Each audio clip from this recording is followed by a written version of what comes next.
I'm Ashton Addison from Blockwest Capital for InvestmentPitch Media and the Crypto Coin Show. And today on Blockchain Interviews, we have Michael Bentley, the CEO of Euler. Michael, welcome to the show, and thank you for taking the time to come on today.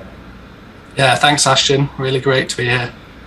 Yeah, I'm excited to dive into the intricacies of DeFi. I know you're fairly familiar with it, and Euler has an interesting perspective that I think is going to be more moving forward, more predominantly the way that I think DeFi is going to move into. And I'd love to hear your thoughts on that later in the interview. But to kick us off, could you just talk a little bit about Euler, the platform, what your team is doing in DeFi? Yeah, sure. So we've built Euler as a permissionless lending protocol, which allows users to deposit almost any crypto asset, any fungible token into a liquidity pool, and allow borrowers to come and take assets from that pool and go away into the wider DeFi ecosystem and trade with them, arbitrage, hedge their positions, and so on. The borrowers are going to pay interest to the lenders, which means that the lenders, the guys depositing into the pools, earn a yield on almost any crypto asset. So we are a lending and borrowing protocol that's fully permissionless. You can activate any market yourself on the protocol. We're built on top of Uniswap v3, which is of course a permissionless trading protocol. And once you've activated a lending market, it's good to go straight away.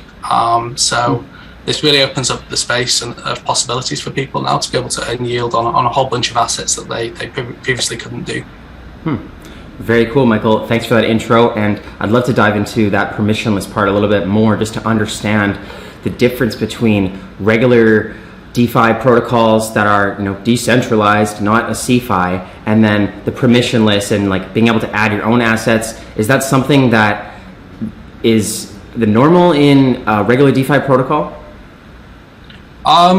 In some protocols, yes, like Uniswap, for example, is a great example. On Uniswap, you can activate a trading pair for almost any token, right, and get started straight away. But in the lending and borrowing space, that's not really the case right now. It is for some protocols, which we can get into later if you like. But for two of the biggest protocols, Compound and Aave, they operate on more of a permissioned kind of listing process, where users have to create proposals to create new asset markets on those protocols. And so if you want to lend or borrow your favorite new token, you would have to go through quite a lengthy process to get that token listed on those protocols. Whereas on Euler, you'd be able to come and activate a lending and borrowing market for it straight away. There's some trade-offs with that approach, to be honest, and a lot of those come around risk management. So the reason other protocols don't allow this permissionless listing aspect is that listing almost any asset really does open up a whole world of possibilities in terms of new risks to the protocol. Some of those risks are localized to the people lending and borrowing on that asset, and some of those risks are more systemic. They really affect the whole protocol. If a particular collateral asset really goes down, then that could bring down the whole protocol and leave all sorts of lenders and borrowers suffering various kinds of losses. Euler implements the way that Euler works, and the way that we allow users to do this permissionless listing process is that we build on top of Uniswap v3. That allows us to get price oracles, which tell us essentially what these assets are worth, and allow us to determine how much people can lend and borrow on the protocol to stay in to stay out of violation. This essentially means that almost any asset can be used. How do we then mitigate the risks of some assets being malicious or super illiquid? Well, the truth is that when new assets are listed on the protocol, they go into a kind of isolated borrowing mode where all the risks are contained within that particular market, similar to how all the risks, with tokens are specific to the trading pair on Uniswap. All the lending and borrowing risks are isolated to that particular market on Euler in the first instance, which really protects the protocol as a whole and puts the lenders and borrowers on that market, makes them responsible for whether or not they're prepared to take on the risks of lending or borrowing on that particular market. We really try to make transparent as well the risks associated with lending and borrowing on those isolated markets, on the really riskiest of markets. So it's really up to you as a user at that point whether or not you want to engage with that market. ultimately, that kind of process can be somewhat capital inefficient. We have to set very conservative risk parameters to enable that permissionless listing to really work. And so ultimately, we have a process of governance upgrades where people can vote to promote assets that they know are not malicious, that they know are fully liquid on the market, that have reliable price feeds. We allow them to promote them up a series of asset tiers, which means that they can be used in a more capital efficient way. So, for example, some of the the popular DeFi tokens and stablecoins and ETH and BTC will be able to use as collateral assets, and they're probably the collateral assets are always the riskiest assets for a protocol, a lending and borrowing protocol, but they are the most capital efficient as well, and perhaps the most useful assets on a lending and borrowing protocol. But we're very, very conservative about what assets initially can be used as collateral, and that's the way that we protect lenders and borrowers.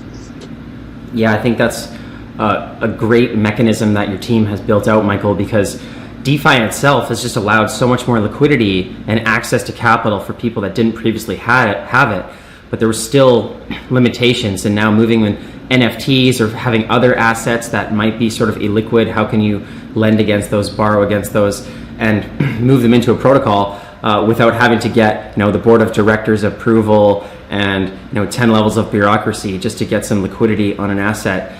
How do you build a mechanism that protects risk and protects from assets that are fraudulent or faulty or anything like that, and build that out in a decentralized way is really tough, and I don't think people understand that fully.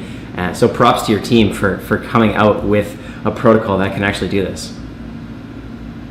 Yeah, thanks. It's been a long development cycle, and it's taken an awful lot of research and development just to get where we are now. It's been 16 months since we started building the protocol, and we've had to keep our eyes closely on the market as well and learn the lessons of from failed experiments elsewhere. There's been a lot of hacks, particularly on lending and borrowing protocols, very notably over the past 16 to 18 months.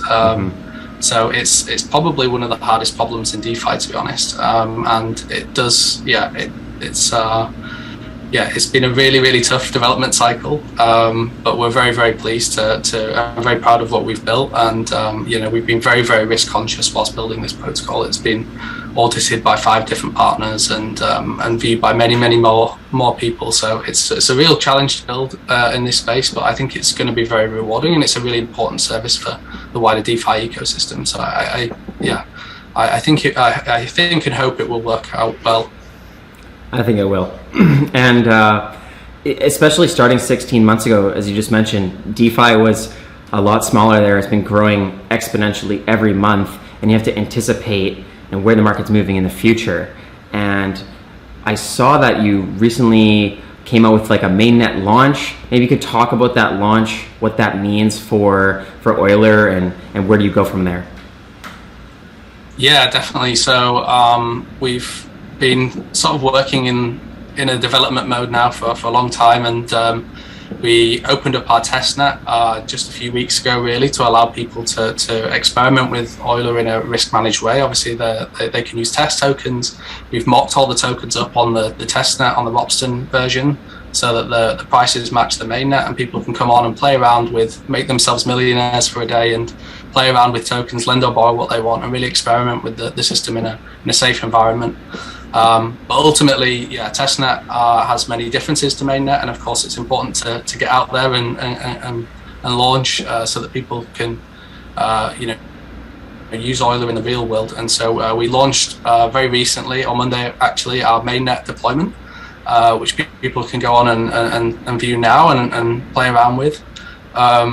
We're launching the protocol in 2 phases, really. The first phase just started now, and this phase is a very sort of risk-averse phase. It's somewhat of a guarded launch, as people describe them, where we've essentially tried to limit what people can do to lower the potential risks of a new protocol launching.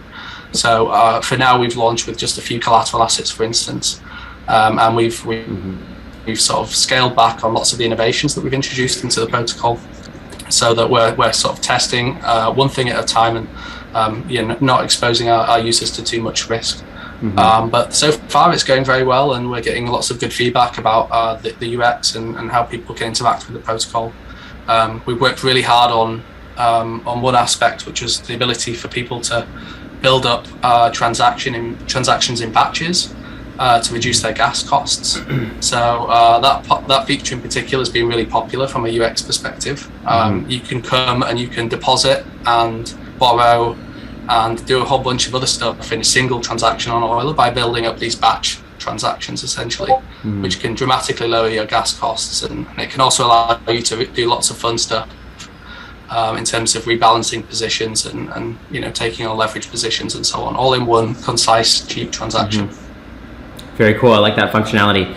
And you talked there and a little bit before just about how Bitcoin, Ethereum, and these major assets will be the primary assets that they have liquidity in the markets. You'll be able to stake and earn from those more easily.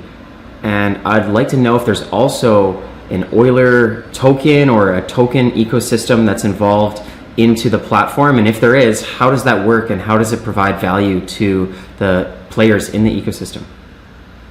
Yeah, so Euler in the long run needs to be decentralized. It needs to be managed by a decentralized community of custodians, and those users need to be those custodians need to be users of the protocol. They need to be people that value it, that either generate yield for themselves or are benefiting from the profits they can make from borrowing and trading and doing all the fun stuff on that side of the market. And so they need to respect how the protocol works, understand the risks involved with using the protocols, and really get value from it. And so the idea on Euler is to distribute our governance rights to those protocol users through a process of liquidity mining. Essentially, people who come and lend and borrow on the protocol will be given a future say in how the protocol runs, and as for instance, in what types of assets can be used as collateral on the protocol. And this token, Eul, as we're calling it, EUL, will be distributed to token holders, to liquidity providers from probably early next year. I expect maybe late January we'll start to do that and start to give people a say in how the protocol runs, and really decentralize the management process there. Right now it's obviously controlled by the team, and we need to be really reactive and to changes in market conditions and make sure things are safe to use. So we're fully in control right now, but we hope not to be in the very near future. I like it. And that's obviously something big to look forward to in 2022. And I'm guessing that the DeFi market will do what it did this year and just completely continue to grow and change and alter. And since you've already been following it, building out the protocol for the last 16 months and more, I would love to know if you have any insights or what your vision of what you think the DeFi industry might look like 3 to 5 years from now, and how Euler will fit into that. Yeah, that's it's really tough to make predictions in DeFi, as you know, because the place moves so quickly. I can't really believe what it looks like now. If you'd have asked me a year ago what would it look like today, I would have got it terribly wrong. So, but I would, my big bet on the way that things will shape up is that if we just focus on Ethereum, because that's the area I know most about, I think we'll see Ethereum layer 1 become this base layer that is used by large DeFi native institutions, crypto native institutions, and then a lot of the activity I expect will move on to these kind of silos on layer 2 networks, and that'll reduce the gas costs for everyday users, allow them to trade and interact on layer 2s. So I think for now we're seeing this sort of migration of protocols to layer 2s, and people are starting to experiment there and get to grips with them, but there's a lot of cool stuff going on. I think 2022 even will be a really big year for layer 2s.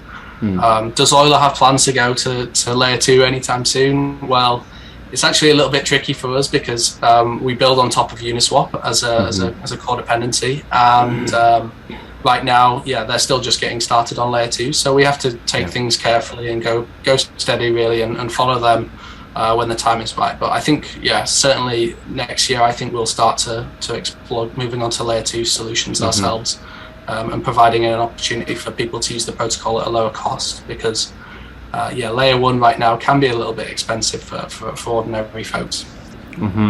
Definitely, and you do have that combining transaction functionality to help, but I was thinking that in the back of my head, I'm like, where are the other layer twos and the scaling solutions, and will those come into play in Euler? So thanks for dropping those hints on that, Michael. For the viewers that are looking to learn more about Euler as you come out with these updates, and just with the products that are out right now, and how to use the platform, and to get into the communities too, what is the best way for them to get involved? Well, I would say, firstly, check out our website. That's euler.finance. There you'll find the links to pretty much everything else. But we're very active on our Discord channel. That's a great place to come if you want help, if you want to ask questions. You'll get lots of support on how, with how to use our testnet. So that's a really great place to start. It's just come and experiment, play around on testnet, build some crazy batch transactions, take out some risky loans, see what happens.